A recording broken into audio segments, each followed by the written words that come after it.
Sullivan Barrera against Dmitry Bivol, and you'll see the 9-year age difference. That's what Roy. Introducing first, fighting out of the blue corner, wearing black with silver. His professional record, 21 victories, including 14 wins by knockout, only 1 defeat. Training and fighting out of Miami, Florida. He's the challenger, and he's the former WBC International Light Heavyweight Champion, Sullivan Barrera. And his opponent across the ring, fighting out of the red corner, wearing black. His professional record, a perfect one, consisting of 12 fights, 12 victories, including 10 wins by knockout. From St. Petersburg, Russia, the reigning and defending, undefeated WBA Light Heavyweight Champion of the world, tweeted, "Some people say this hard work pay off. See if he has enough." Test Bivol. Of course, the famed La Finca go to learn their craft forms in amateur boxing. Lived on La Finca for both of his last 2 fights. Roy Jones came back to control the entire of the fight. So let's see. Not getting hit or caught big shot early in this fight against momentum in his favor that early. Stiff jab, good Sullivan Barrera. Barrera told us that he knows after he gets out of that he's been dropped twice. Makes a lot of sense. Not every round they're going to fight. That first round as well, so I can understand why he wants to avoid. Better than any opponent, Bivol has rear. And that may play in his favor. Bivol has the quicker hands, and I'd say also he's the bigger puncher.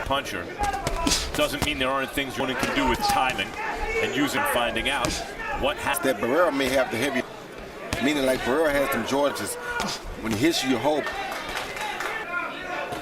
Of the heavily pop Max leading us into where the division is still Stevenson, a guy who had Sergey Kovalev, is considerably more. 4 times in the amateurs faced Beterbiev, 3 of the 4. That had to be about other big punchers in this division. I'll tell you what, Sullivan's attack, and that was some really good stuff for the coming prospect. Or uppercut for a second. Just a little bit. Just a little bit. Light heavyweight Gennady Golovkin. Cut over Bivol's. Jim, is he has Triple G, a front foot fighter, so I think he's a little bit more diverse than. And now a sense of urgency may emerge for Bivol as blow his right eye. Bivol seems to be, I agree, a puncher, but aggressively. Fun to watch as he can fight you 2 or 3 the first time on our air. And I love the kind of punching I'm seeing from Bivol. Round 2 of Barrera had a belt. Barrera had a belt he wanted to try to fight for it and was less. Guys, No, I did not. Could be a if we're looking for weaknesses in Bivol, what caused that? I didn't see Barrera. The referee didn't. His professional career, and again, spectacular amateur for Bivol. 2 wins. Bivol fan, if you are wondering how his skin holds up in a clash of heads like that. Right, and he lost because the cut is not product of a punch. By the way, in the first 2 roll is averaging 9 landed jabs. The division average is under 5. Bringing his own responsible boxer punches. He bounces back with his feet first, back and attacks, that's the most impressive thing I've seen. To play defense with his legs and get very impressive. Here, over and over against Barrera. Dmitry Bivol looks also, all the steam was off the Barrera. It wouldn't have landed with much. Wow. Blood. Better fighter than he's been in with before. And as this clash of orthodox fighters, amateurs and pros, experienced, keep banging heads like that. Because both guys are thinking high offense. When you get high offense like that, both guys are putting on power, head, shoulders, everything is. Yeah, no one's scared in there. Professionals going at it. Together, coherent ball. Who is throwing and landing combinations. Made the point often, Jim, what's the elite level, and Bivol is quicker. Less than 10 seconds to go on events here in this round. Oh, round 4 of the scheduled 12. Barrera. Okay, Jim, I got a 3 volt. Jim, I'm really impressed. He's a really good. That left jab is something else. Left jab, he throws a lot of good combinations. No, he lands both shots. He lands the left jab, he lands the straight right hand. Wobbles Barrera. He lands another left hook that wobbles Barrera. The better technician, he's extremely dangerous as Barrera tries. Bivol is one clean count. Yeah, Sullivan is showing staying in there, sturdy. Question is, how can he win a round? And outlanding him constantly. Little bit, and Bivol has never had. So if Barrera, with his much faster hands, stairs. he's running that risk anyway. See that? He's running that risk anyway. Speed punches anyway. Your man's. The other guy has to do something to have a chance to win. And that's what the body shot would do if he could do that. And graphic that says Bivol has landed on Barrera. So Barrera's he somehow tilt the fight in his favor via counterpunching. And go to the body to invest in later on. It's a compelling point. That adjustment as time goes by. Between rounds was his desire to avoid that. What Barrera's thinking of before he left the corner. That was a good body shot. His left hook. What I like about Bivol, when he punches, he explodes and over it. Like that. No wasted time. Wasted time. Done a pretty good little seepage of blood that has been under and but not enough to draw. Kovalev, we'll see in the main event to Kovalev. No, he's not. He's a sharp, but for the light heavyweight division. Barrera's conceded nothing here, even psychologically. Yeah, he can't hardly put a hand on Bivol's face, Max. That's for Barrera because he can't land up. Within the past couple of weeks, visited Bivol's training camp just to get a look, just to size him up. Keep him up, keep him up. Might have been on the belt line. That was a There's a right. Nice hole, and Barrera just walked in. Through round 5, Barrera landing 6, mounting offense and landing punches all of his other opponents. Like no quick-handed. When you fight a guy like Bivol, feet to gauge his distance very well, it makes it very of distance. Maybe skills in boxing. Lomachenko right now, I think, is the Bivol you see has a very within your punching range, but he's not in a position around you. And of course, good body shot. This time Barrera gets the right hand. The body shots, you feel me? upstairs. Takes a little bit too after he throws a combination in the pocket, and when it looks like the exchange. Right now. Got to say, the right hand was pretty good. Barrera should have went to the body. Bivol at this point earlier, their punches for the most part are about even now. Still quicker. You're really taking your advice on the body shot. Hand to the body there moments ago. Maybe his best. Solidly tonight. Well said. Absolutely right. Into the 7th, Bivol landing 100. Fetterman has counted up the score. So Dmitry Bivol is out punching him by a mile. The possibility, how would he construct a knockout? We're not going to reach yet because we're just in the 6th round. And so he can at least get for him to construct a knockout, then try to come up and land something big over the top. Together, he is a very compact puncher. He's got tight with a compact punch like that. He's got like that right. Only knocking Barrera back.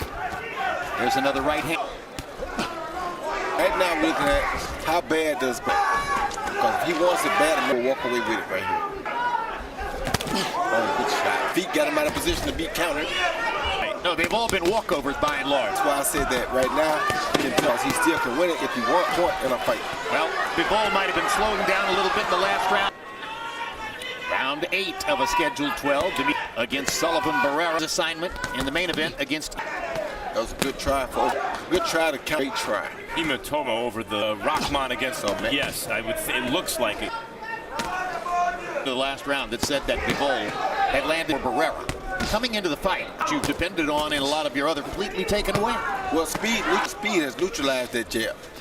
Not only that, so keeps his hands up very high, and Kellerman, correct, begins to look a little bit like a golf ball field. He doesn't look like a hammerhead. You know, and by the way, swelling on the left side of the forehead, being tested physically in a way. The fighter who got the worst of that headbutt. We can't feel too bad either, though. Many 175-pound fighters who can put punches in, and the style and the effect. The velocity is right, Jim. Time. Career that he goes to the 9th round, so 8th round only a few time distance. So Barrera is the proven commodity over the course. A faster, seemingly better fighter may change that. Tripling Barrera in terms of landed punches has landed 5 jets. It because it's being embarrassed. A few right hands to the body. Time in the fight that I think I did here, and isn't Nish appears to try to get just a little breather in round 9. Barrera had to react. Oh, right hand. You'd better, or I'm gonna. Left hook, left shoulder at the big screen monitor in the corner. Fight last night. Good jab. By the way, even if you're thinking, well, yeah, but Barrera's done his damage with his head. That damage with your head. Barrera has kept him, upright. Bivol came out so sharp and the right hand in the first few rounds that say Bivol is 184 out of 593. Barrera 57 out of 400. You have this scored 3-0 Dmitry. Jimmy's just out boxing forward in the middle of the round, but which are enormous in favor of 2-0 Dmitry Bivol. Questions. The question fights are important no matter how of developing a to yet physically and Bivol, in the late rounds of a fight. So we can add Bivol's physical qualities, the speed, the quickness, the punching power, mental approach to make him better. Staying sharp as he was in round 1. As you see in round 6, 7, and 8, he slowed precise as he was in round. That same precision, and if you become a deadly puncher, that I would go home and work on. Because withstanding the next layer of confidence, because you can handle that. That's not something that you've ever seen before. I think, Roy, you're right about Sting. As he went from pure boxing mode, less dangerous with the shots. Yeah. A conscious realization on this guy is durable and tough. No, I don't think the idea that with the headbutts taking place too, Jim, is not. He's gotten 3 pretty vicious ready. So why would you stick your head? It's very possible, or very likely that you're going to catch him. Very big with hits. Two I felt were really pure with head, but it looked to me like Barrera was leading with it. That's your problem. Yeah, I just think that's who Barrera is, and it would say he punches right shot. 268 wins and 15 losses as an amateur. Focused on becoming a professional star in the United States. Modestly, Max, but at the end of the day, you walk out of the room. The kind of fight where we are getting some answers from Bivol. And more impressive to many in blown Barrera out. I was focusing on what to me to still be developing for improvement, but Barrera, they touch gloves before round 12. 2 guys with real amateur training, 2 guys with legitimate, a little bit younger, quicker, and more vibrant in there tonight. Bivol still looking for a knockout, Roy. Over 500 amateur fights on. For how many years you turn on Cubans and Eastern Europe, Kovalev, Bivol, Barrera, better. In the meeting, I said, we always talk, as amateurs, do you folks in Russia view Cuba? They see Cuba, the amateur boxing world. It also tells you want to see more American champions. We have to get our amateur. Down goes Barrera. They still have a shot at a knockout. You can just see it. Is Harvey Dock going to let him continue? No. It's a stoppage. And Bivol gets the TKO in round number 12. How Bivol seems to go into boxer mode, how he's still winning every round, but the sharpness on the punches and this apparent belief that any... Still undefeated, still the WBA Light Heavyweight Champion of the World, Dmitry Bivol. Round of applause for the very game challenger. Final Compubox numbers will show the one-sidedness of the entire affair.